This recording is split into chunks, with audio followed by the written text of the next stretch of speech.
Today, North Korea's dictator Kim Jong Un said he's open to holding a summit with South Korea, a possible sign that Kim wants to ease tensions after the FBI accused the North of hacking Sony Pictures. As for South Korea, it may have something bigger in mind.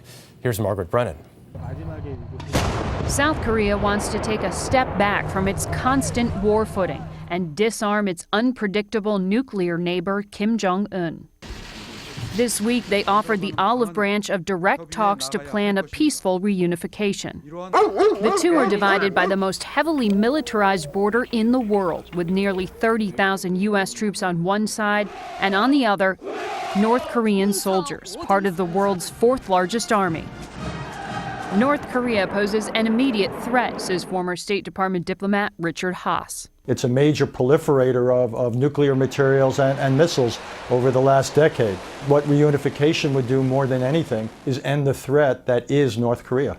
Knitting the Koreas together would be extremely difficult. The two have technically been at war since the 1950s, and North Korean leader Kim Jong Un is unlikely to give up power.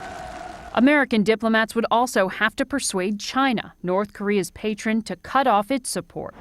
And some South Koreans fear the economic cost of absorbing 24 million North Koreans who have spent decades cut off from the modern world. But Haass says all of that is changing. What we're seeing is, because of the change in thinking in the South, much more open to reunification than at any time in history, and the change in thinking in China, where people are increasingly privately and publicly talking about why China might be better off without North Korea. Kim Jong Un said the North Koreans were willing to talk, but only if certain unspecified demands were met.